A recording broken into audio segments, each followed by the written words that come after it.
अक्सर ये सवाल उठता है कि क्या हमारी किस्मत पहले से लिखी होती है या हम उसे खुद बनाते हैं। चलिए आज इसी सवाल का जवाब ढूंढते हैं रामपुर गांव की एक कहानी में। ये कहानी है दो भाइयों की जिनके फैसले उनकी पूरी जिंदगी का रुख बदल देते हैं। एक ऐसी दास्तान जिसमें मेहनत है, लालच है और हाँ, पारिवारिक मूल्यों की एक बड़ी सीख भी। और इस कहानी की नींव रखी थी उनके पिता हरिदास ने। उनका एक सीधा सादा सा फलसफा था कि किस्मत तो मेहनत से बनती है बेटा। भगवान ने ये जो दो हाथ दिए हैं ना, यही सबसे बड़ी दौलत है। बस यही एक सोच थी जिसकी अब असली परीक्षा होने वाली थी। तो चलिए जरा इस परिवार को थोड़ा और करीब से जानते हैं। एक किसान हरिदास और उनके दो बेटे। घर एक था पर उस एक छत के नीचे जिंदगी को देखने के नजरिए बिल्कुल अलग अलग थे। तीन लोग, तीन अलग सोच। देखिए, दोनों भाइयों के स्वभाव में ना जमीन आसमान का फर्क था। एक तरफ था छोटा भाई मोहन, बिल्कुल सीधा साधा, मेहनतकश, अपने काम को ही सब कुछ मानने वाला। और दूसरी तरफ बड़ा भाई रघुवीर। उसकी आंखों में तो बस एक ही सपना था, ढेर सारा पैसा हो और जिंदगी आराम से कटे। सब कुछ ठीक चल रहा था, पर जिंदगी कब पलट जाए कौन जानता है। कहानी में एक दुख भरा मोड़ आता है। पिता हरिदास अचानक बहुत बीमार पड़ जाते हैं और पूरे परिवार पर जैसे चिंता का एक अंधेरा सा छा जाता है। अपने आखिरी समय में पता है हरिदास ने क्या मांगा? न पैसा, न जमीन। उनकी बस एक ही इच्छा थी। उन्होंने कहा, भाईचारा ही सबसे बड़ी ताकत है। वादा करो कि तुम दोनों हमेशा मिलकर काम करोगे, इस खेत को कभी नहीं बांटोगे। उनके लिए रिश्तों से बढ़कर कुछ नहीं था। तो पिता तो चले गए, पीछे रह गया एक वादा और एक अनिश्चित भविष्य।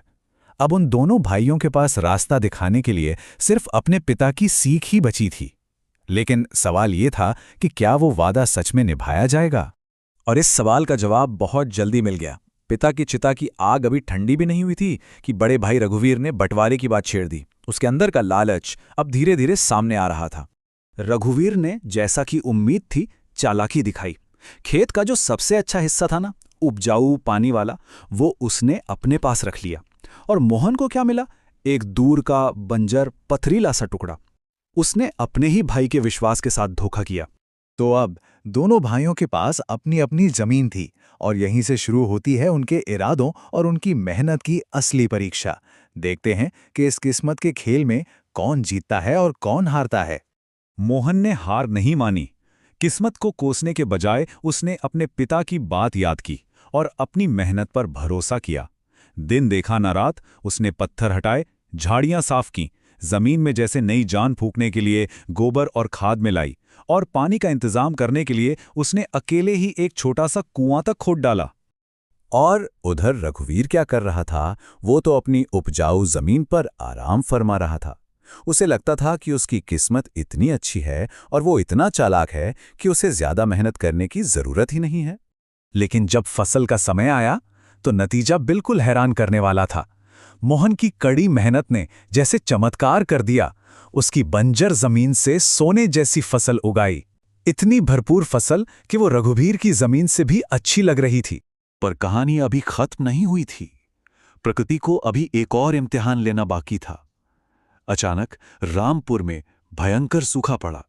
एक ऐसी आफत जो साबित करने वाली थी कि असली दौलत क्या होती है और किसका रास्ता सही था।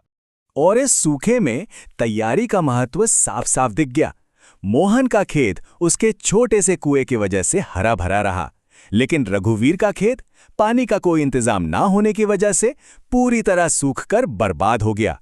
अब कहानी अपने अंतिम पड़ाव पर है। शायद सबसे बड़ी परीक्षा अभी बाकी थी। गांव में एक अजनबी आता है, शहर का एक सौदागर, और वो एक ऐसा प्रस्ताव लेकर आता है जो दोनों भाइयों के विश्वास को, उनके मूल्यों को झंझोड़ कर रख देगा।